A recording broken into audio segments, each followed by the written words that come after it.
Assalamualaikum warahmatullahi wabarakatuh. Alhamdulillah teman-teman mahasiswa. Hari ini kita bertemu kembali dalam mata kuliah Etika Administrasi untuk pertemuan ke-6 dan ke-7. Pada hari ini kita akan membahas materi mengenai etika pelayanan publik. A. Pengertian pelayanan publik. Ada beberapa pengertian pelayanan publik menurut para ahli, antara lain: 1.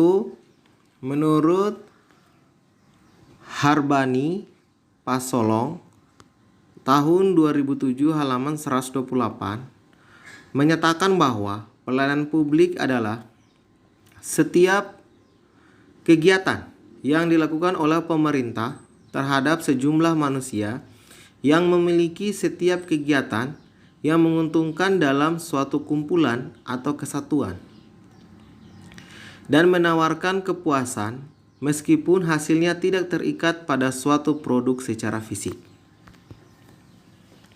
2. Menurut Sinambela dalam bukunya yang berjudul Reformasi Pelayanan Publik tahun 2014 halaman 5 menyatakan bahwa pelayanan publik adalah pemenuhan keinginan dan kebutuhan masyarakat oleh penyelenggara negara. Negara didirikan oleh publik atau masyarakat, tentu saja dengan tujuan agar dapat meningkatkan kesejahteraan masyarakat.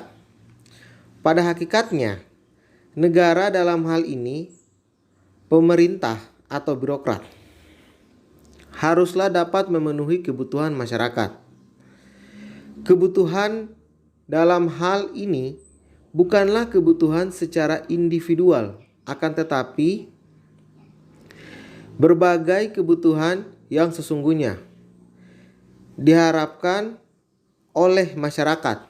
Misalnya, kebutuhan akan kesehatan, pendidikan, dan lain-lain. 3. Menurut Roth pada tahun 1926 halaman 1 mendefinisikan pelayanan publik sebagai layanan yang tersedia untuk masyarakat baik secara umum atau secara khusus. 4. Menurut Lewis dan Gilman tahun 2005 halaman 22 mendefinisikan pelayanan publik adalah kepercayaan publik. Warga negara berharap pelayanan publik dapat melayani dengan kejujuran dan pengelolaan sumber penghasilan secara tepat dan dapat dipertanggungjawabkan kepada publik. Pelayanan publik yang adil dan dapat dipertanggungjawabkan menghasilkan kepercayaan publik. Dibutuhkan etika pelayanan publik sebagai pilar dan kepercayaan publik sebagai dasar untuk mewujudkan pemerintah yang baik. 5.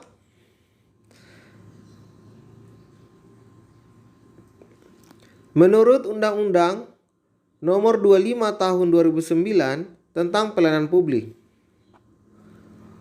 mengatakan bahwa pelayanan publik adalah kegiatan atau rangkaian kegiatan dalam rangka pemenuhan kebutuhan pelayanan sesuai dengan peraturan perundang-undangan bagi setiap warga negara dan penduduk atas barang, jasa, dan atau pelayanan administratif yang disediakan oleh penyelenggara pelayanan publik.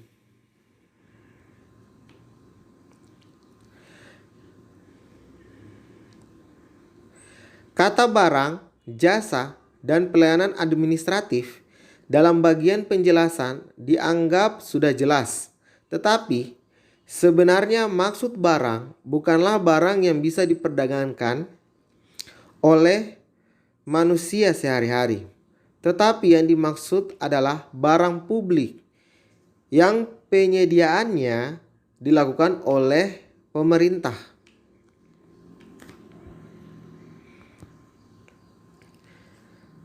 B.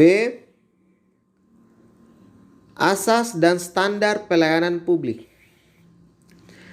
Ada 6 asas pokok dalam penyelenggaraan pelayanan publik sebagai berikut. 1. Transparansi. Maksudnya, sebuah unit pelayanan publik harus bersifat terbuka, mudah, dan dapat diakses oleh semua pihak yang membutuhkan dan disediakan secara memadai serta mudah dipahami. 2. Akuntabilitas. Maksudnya, setiap proses dan hasil sebuah pelayanan publik harus dapat dipertanggungjawabkan kepada publik sesuai dengan ketentuan perundang-undangan. 3. Kondisional. Maksudnya, sebuah pelayanan publik haruslah disesuaikan dengan kondisi kemampuan pemberi dan penerima pelayanan dengan berpegang pada prinsip efisiensi dan efektivitas. 4. Partisipasi.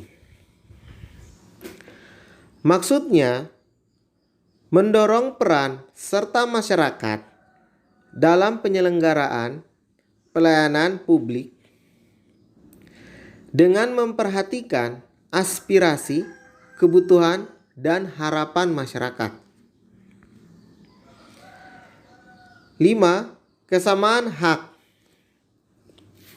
Maksudnya, dalam pelayanan publik tidak diskriminatif, dalam arti tidak membedakan suku, agama, golongan, gender, dan status ekonomi.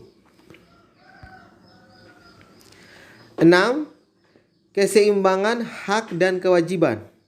Maksudnya, baik pemberi maupun penerima pelayanan publik harus memenuhi hak dan kewajiban masing-masing. Sementara itu, Moenir dalam bukunya Manajemen Pelayanan Umum di Indonesia tahun 2001 halaman 88 menyebutkan ada 6 faktor pendukung pelayanan publik yang saling berpengaruh dan secara bersama-sama akan mewujudkan pelaksanaan pelayanan secara baik, yaitu 1. Faktor kesadaran para pejabat serta petugas yang berkecimpung dalam pelayanan publik. Kesadaran ini mendorong aparat publik untuk melaksanakan tugas dengan keikhlasan, kesungguhan, dan disiplin. 2.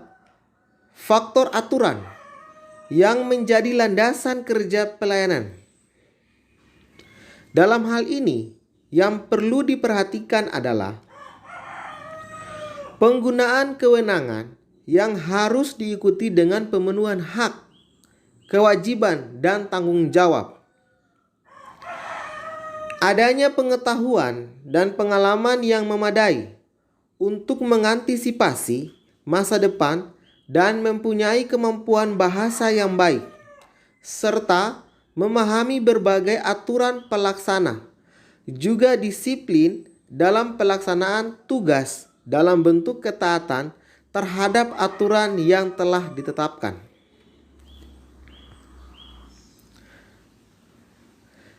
3. Faktor organisasi yang merupakan alat serta sistem yang memungkinkan berjalannya mekanisme kegiatan pelayanan.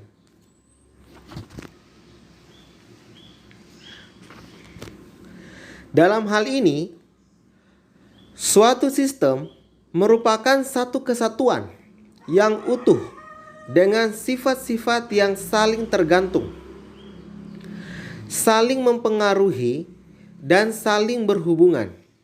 Selain sistem yang juga perlu diperhatikan adalah metode dan prosedur yang digunakan untuk menyelesaikan suatu pekerjaan. 4. Faktor pendapatan yang dapat memenuhi kebutuhan hidup minimum. Pendapatan merupakan balas jasa atau imbalan bagi seseorang yang telah mengorbankan tenaga dan pikirannya. 5. Faktor kemampuan dan keterampilan petugas, atau dalam istilah lain disebut dengan skill, yang diterjemahkan menjadi kecakapan.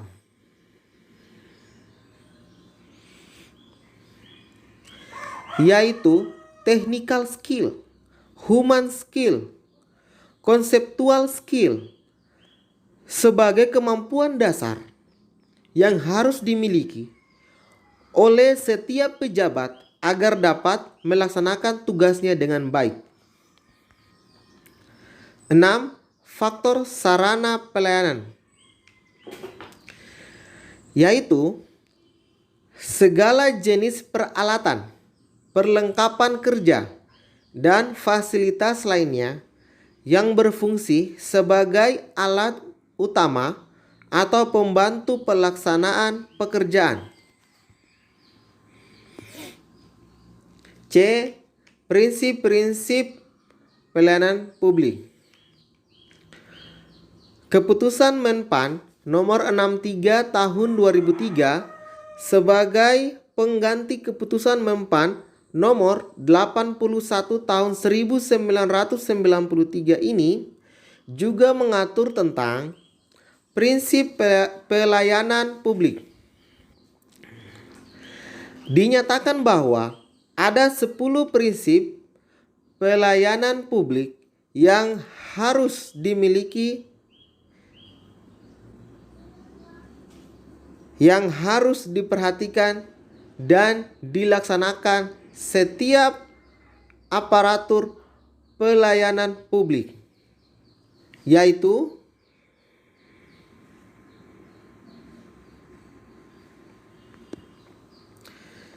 satu, kesederhanaan.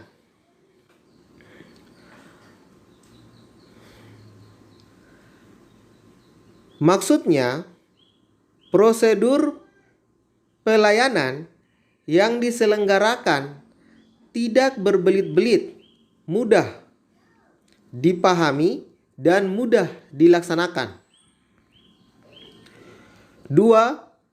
Kejelasan.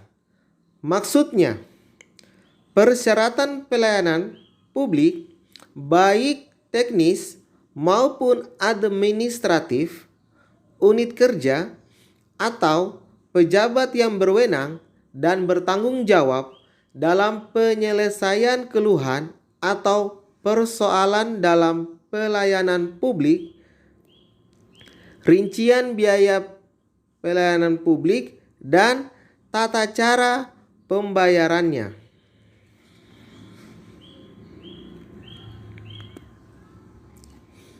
3. Kepastian waktu. Maksudnya,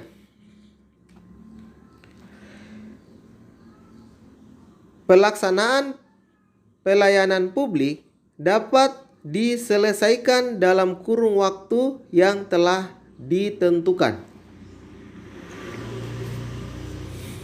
4. Akurasi. Dalam arti bahwa produk pelayanan publik diterima dengan benar, tepat, dan sah. 5. 5. Keamanan. Maksudnya,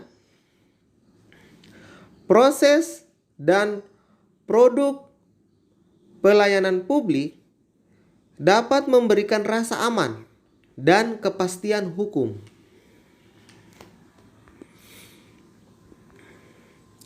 6. Tanggung jawab. Maksudnya, pimpinan penyelenggara pelayanan publik atau pejabat yang ditunjuk bertanggung jawab atas penyelenggaraan pelayanan dan penyelesaian keluhan dalam pelaksanaan pelayanan publik. 7. Kelengkapan sarana dan prasarana. Maksudnya, tersedianya sarana dan prasarana kerja, peralatan kerja, dan pendukung lainnya yang memadai, termasuk penyediaan sarana teknologi komunikasi dan informatika. 8. Kemudahan akses. Maksudnya, tempat dan lokasi serta sarana pelayanan yang memadai mudah dijangkau oleh masyarakat dan dapat memanfaatkan teknologi komunikasi dan informatika. 9. Kedisiplinan, kesopanan dan keramahan. Maksudnya, pemberi pelayanan harus bersikap dingin, sopan dan santun, ramah, serta memberikan pelayanan dengan ikhlas. 10. Kenyamanan. Maksudnya, lingkungan pelayanan harus tertib, teratur, disediakan ruang tunggu yang nyaman, bersih, rapi, lingkungan yang indah dan sehat, serta dilengkapi dengan fasilitas pendukung pelayanan seperti tempat parkir, toilet, tempat ibadah, dan lain sebagainya.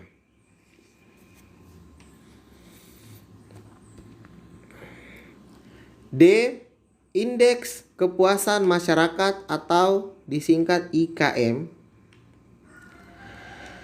Dalam keputusan Menteri Pendayagunaan Aparatur Negara nomor Kep/Mempan/2/2004 tentang Indeks Kepuasan Masyarakat menyatakan bahwa Indeks Kepuasan Masyarakat atau IKM adalah data dan informasi tentang tingkat kepuasan masyarakat yang diperoleh dari hasil pengukuran secara kuantitatif dan kualitatif atas pendapat masyarakat dalam memperoleh pelayanan dari aparatur penyelenggara pelayanan publik dengan membandingkan antara harapan dan kebutuhannya.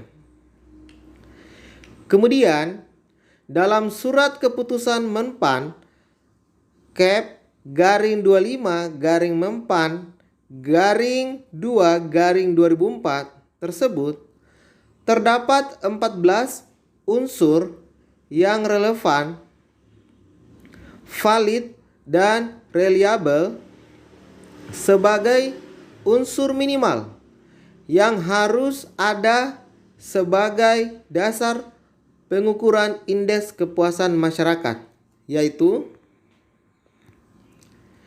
1. Prosedur pelayanan, yaitu kemudahan terhadap pelayanan yang diberikan kepada masyarakat dilihat dari sisi kesederhanaan alur pelayanan. 2. Persyaratan pelayanan, yaitu persyaratan teknis dan administratif yang diperlukan untuk mendapatkan pelayanan sesuai dengan jenis pelayanannya. 3. Kejelasan petugas pelayanan, yaitu keberadaan dan kepastian petugas yang memberikan pelayanan. 4. Kedisiplinan petugas pelayanan, yaitu kesungguhan petugas dalam memberikan pelayanan, terutama terhadap konsistensi waktu kerja sesuai dengan ketentuan yang berlaku. 5. Tanggung jawab petugas pelayanan, yaitu kejelasan wewenang dan tanggung jawab petugas dalam penyelenggaraan dan penyelesaian pelayanan.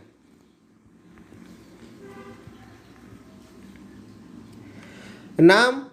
Kemampuan petugas pelayanan, yaitu tingkat keahlian dan keterampilan yang dimiliki petugas dalam memberikan atau menyelesaikan pelayanan kepada masyarakat. 7. Kecepatan pelayanan, yaitu target waktu pelayanan dapat diselesaikan dalam waktu yang telah ditentukan oleh unit penyelenggaraan pelayanan. 8. Keadilan mendapatkan pelayanan, yaitu pelaksanaan pelayanan dengan tidak membedakan golongan atau status masyarakat yang dilayani. 9. Kesopanan dan keramahan petugas, yaitu sikap dan perilaku petugas dalam memberikan pelayanan kepada masyarakat secara sopan dan ramah, serta saling menghargai dan menghormati.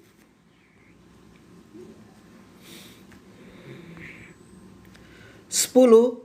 Kewajaran biaya pelayanan, yaitu keterjangkauan masyarakat terhadap besarnya biaya yang telah ditetapkan oleh unit pelayanan.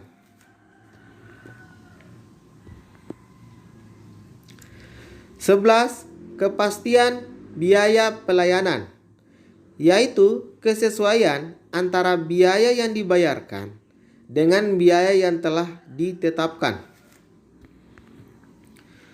12. Kepastian jadwal pelayanan, yaitu pelaksanaan waktu pelayanan sesuai dengan ketentuan yang telah ditetapkan. 13. Kenyamanan lingkungan, yaitu kondisi sarana dan prasarana pelayanan yang bersih, rapi, dan teratur, sehingga dapat memberikan rasa nyaman kepada penerima pelayanan. 14. Keamanan pelayanan, yaitu terjaminnya tingkat keamanan lingkungan, unit pelayanan, ataupun sarana yang digunakan sehingga masyarakat merasa tenang untuk mendapatkan pelayanan terhadap risiko-risiko yang diakibatkan dari pelaksanaan pelayanan.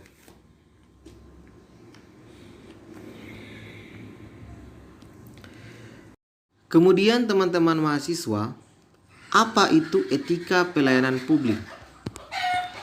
Menurut Den Haag dalam Keban tahun 2008,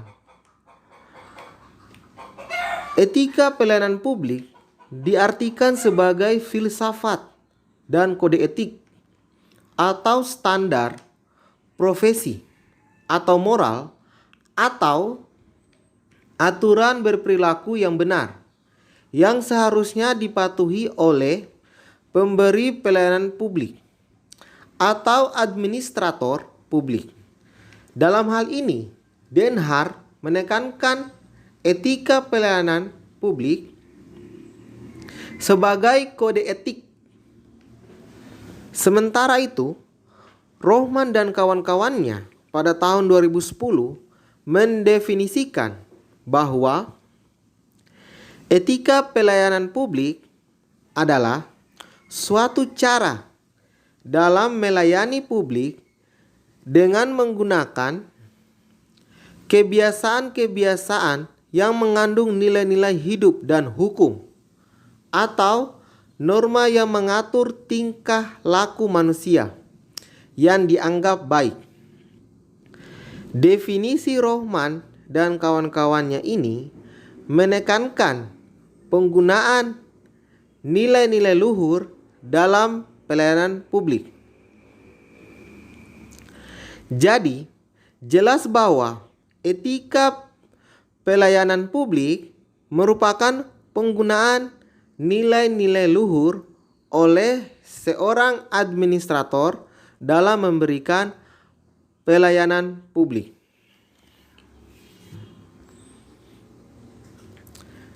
F.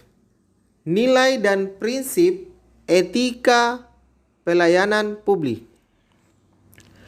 Gilman dan Lewis pada tahun 1996 yang melakukan penelitian dengan mengajukan pertanyaan, apakah nilai-nilai yang berbeda-berbeda dari berbagai kultur dapat menjelaskan tendensi yang terjadi dalam etika pelayanan publik.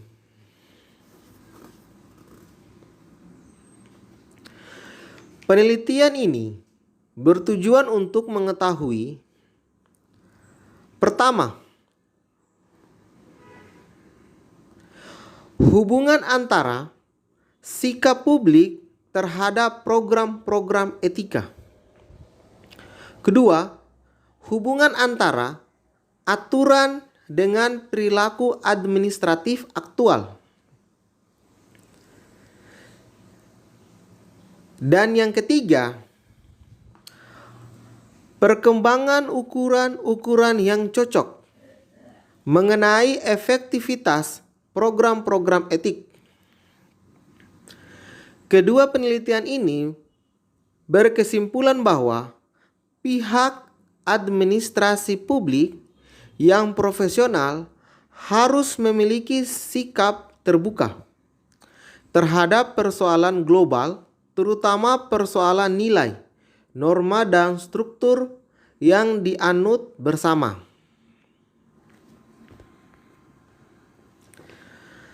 Berdasarkan hasil penelitian Gilman dan Lewis pada tahun 1996 menyimpulkan bahwa terdapat 3 nilai dan sikap yang dianut bersama. Terdiri dari 1. Nilai-nilai politis, yaitu sikap netralitas birokrasi, kebebasan, dan keadilan. 2. Nilai-nilai administratif, yaitu efektivitas, efisiensi, kepedulian, dan pertanggungjawaban. 3. Nilai-nilai bersama, yaitu adanya komitmen terhadap inisiatif bersama untuk berperang memberantas korupsi melalui gerakan anti korupsi, penyuapan atau sogok, dan pemberian upeti atau hadiah secara multidimensional.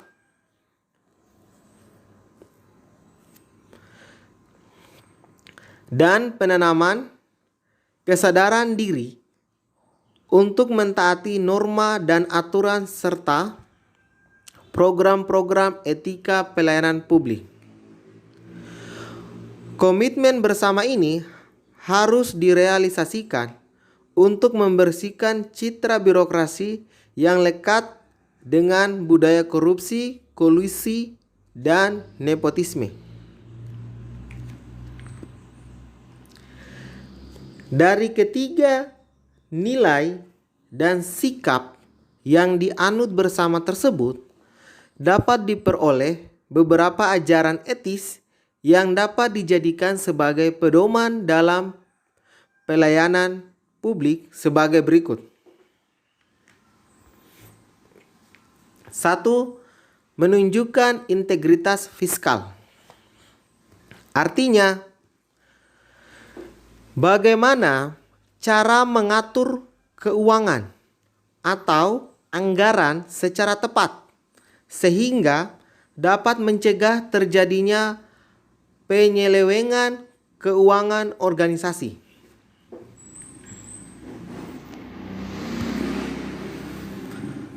2. Menunjukkan abstraksi moral. Artinya, perlunya mengambil tindakan pencegahan agar tidak menimbulkan persoalan-persoalan moral. 3. Melibatkan abstraksi moral. Artinya, setiap tindakan dan kebijakan yang diambil haruslah berlandaskan nilai kejujuran, kebenaran, keuletan, dan integritas personal yang tinggi, bersifat transparan, serta memiliki akuntabilitas publik. 4. Mengakui adanya teori pluralis. Artinya bahwa pluralis dapat mendorong terjadinya proses tawar-menawar untuk mencapai kesepakatan bersama dari sekian banyak perbedaan.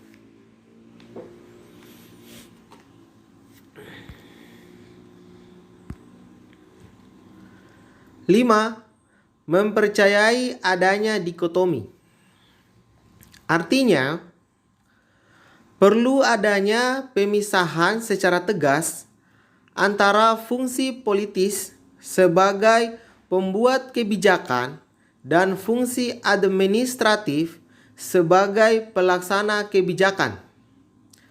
Karena etika pelayanan publik harus memperhatikan nilai-nilai seperti netralitas, akuntabilitas, efisiensi, efektivitas, dan ekonomis.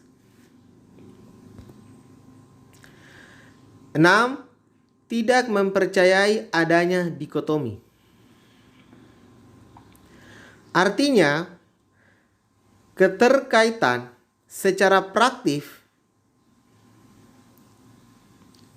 berbagai fungsi politis, administratif, dan yudikatif ditujukan untuk memudahkan dalam melakukan kontrol. 7. Menjunjung tinggi keadilan sosial. Artinya, birokrasi harus bersikap netral dan tidak memihak kepada salah satu pihak dalam memberikan pelayanan publik. 8. Mengupayakan wacana profesi. Artinya, melaksanakan tugas dan kewajiban didasarkan kepada kode etik profesi. 9. Mempertahankan tatanan konstitusional. Artinya, dalam operasional kegiatannya, birokrasi haruslah berlandaskan konstitusi, terutama dalam hal mendistribusikan sumber daya alam untuk kesejahteraan rakyat. 10. Melayani masyarakat. Artinya, birokrasi harus benar-benar berperan sebagai pelayan masyarakat, bukan sebaliknya dilayani.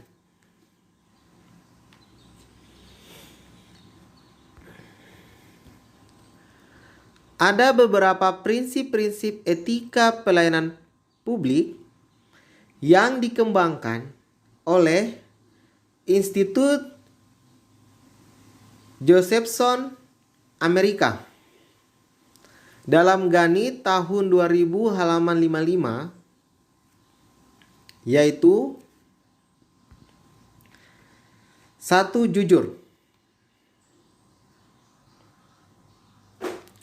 Artinya dapat dipercaya, tidak berbohong, tidak menipu, mencuri, curang, dan berbelit-belit.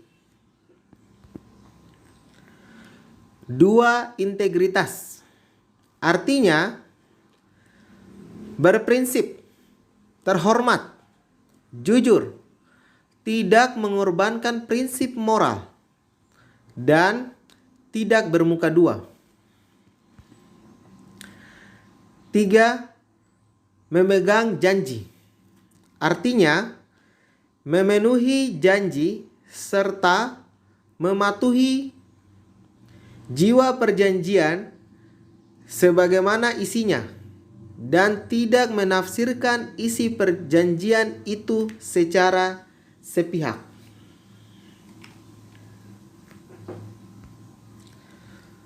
4. Setia. Artinya loyal dan taat pada kewajiban yang semestinya harus dikerjakan. 5. Adil. Artinya memperlakukan orang dengan sama, bertoleransi, dan menerima perbedaan serta berpikiran terbuka.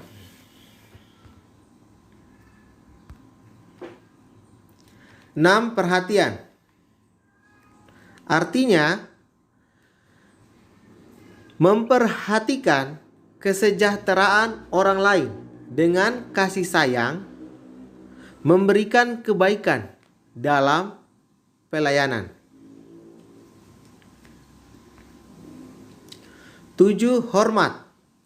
Artinya orang yang etis memberikan penghormatan terhadap martabat manusia, privasi, dan hak menentukan nasib bagi setiap orang. 8. Kewarganegaraan. Artinya kaum profesional sektor publik mempunyai tanggung jawab untuk menghormati dan menghargai serta mendorong perbuatan keputusan yang demokratis. 9. Keunggulan. Artinya orang yang etis memperhatikan kualitas pekerjaannya. Seorang profesional sektor publik harus berpengetahuan dan siap melaksanakan wewenang publik. 10. Akuntabilitas.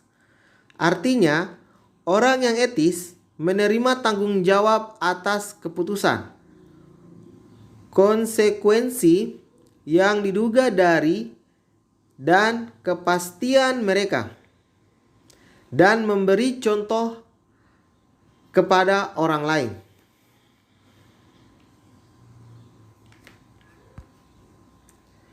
11. Menjaga kepercayaan publik. Artinya, orang-orang yang berada di sektor publik mempunyai kewajiban khusus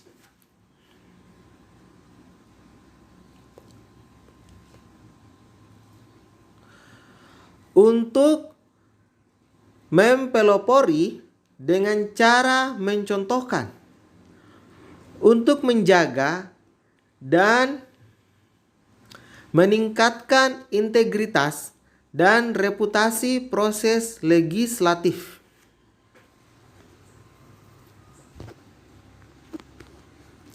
Sekian dan terima kasih. Demikianlah tadi pembahasan untuk materi pertemuan kali ini. Silakan bagi teman-teman yang ingin bertanya, saya persilakan.